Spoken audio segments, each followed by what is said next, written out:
Siapa yang selama 1,5 tahun ini punya anak di bawah usia 17 tahun? Apa rasanya umplek-umplekan setiap hari disuruh belajar dari rumah sementara rumahnya nggak ada tempat kecil aja untuk belajar zoom-zooman? Apa yang terjadi kalau ditambah 1,5 tahun lagi? Di sisi lain, kalangan rakyat umumnya, bagaimana rasanya mereka sahabat yang nggak ada internet, nggak ada pulsa, sementara di rumahnya ada 3 orang memerlukan komputer atau gadget atau laptop untuk kerja dan sekolah, tapi tidak memilikinya. Fakta saat ini, biaya sekolah dari rumah ternyata tidak murah. Menjalankan sekolah dari rumah ternyata nggak efektif, dapat ilmu tipis, nggak ada keterampilan lainnya termasuk laboratorium dan kehilangan skill olahraga, kesenian, dan keterampilan sosial lainnya. Bekerja dari rumah malah banyak stresnya, banyak wacana diskusi tok, tetapi tidak ada gerakan nyata. Diskusi doang, eksekusinya kecil, seminar, meeting, belajar online, ngomong doang 1-2 orang, wacana, diskusi.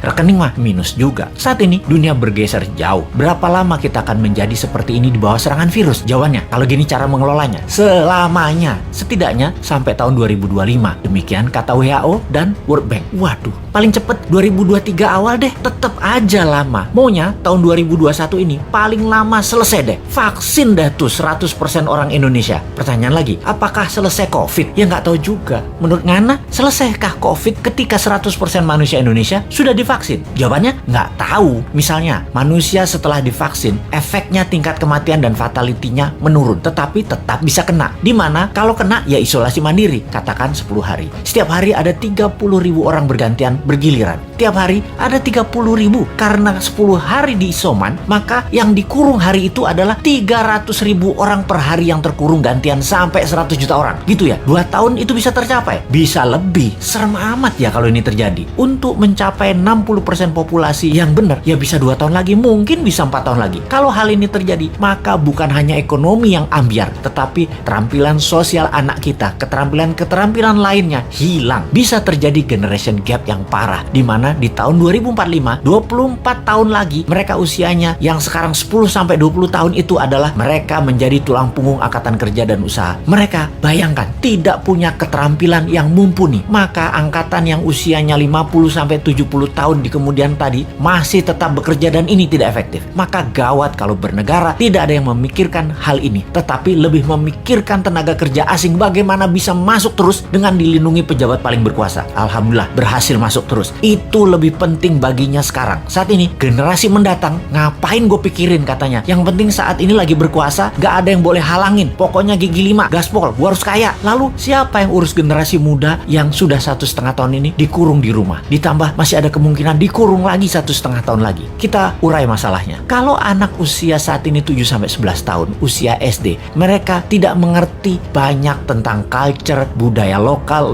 wisdom. Bayangin, ditambah 1,5 tahun lagi terkurung. Mereka nantinya manusia yang tidak punya budaya. Lalu, remaja usia pancaroba, baru akil balik, usia 11-15 tahun. Mereka adalah manusia lagi cari jati diri. Kematangannya berubah. Dirinya not a girl, but not yet a woman. Menjadi terhambat. Ditambah 1,5 tahun lagi kejiwaan mereka, maka man atau woman tidak paham, tidak akan matang. Sulit menjadikan boy to man. Di usia 16-23 tahun, masa SMA dan kuliah, anak ini adalah masa kreatif dan puncak-puncaknya iseng dan puncak-puncaknya main di usia ini. Kesalahan-kesalahan kecil itu penting untuk modal nanti bersosialisasi di kemudian hari. Tidak banyak mereka bisa lakukan. Mereka masuk generasi yang hilang. Kalau ditambah 1,5 tahun lagi, sekolah mereka tak berketerampilan, tak ada kesempatan di laboratorium, di studio, praktek kerja, keilmuan jalanan atau street smartnya tidak ada. Hampir tidak mungkin membuat mereka berubah from man to gentleman. Ada 40% saat ini dari populasi Indonesia yang usianya saat ini 7-23 tahun. Yang 20 tahun lagi mereka merupakan tulang punggung keluarga, bangsa, negara. Jadi apa mereka ini nantinya? Ada yang mikirin pelindung nikel, mikirin yang pasang baliho jualan tahun 2024 itu mikirin.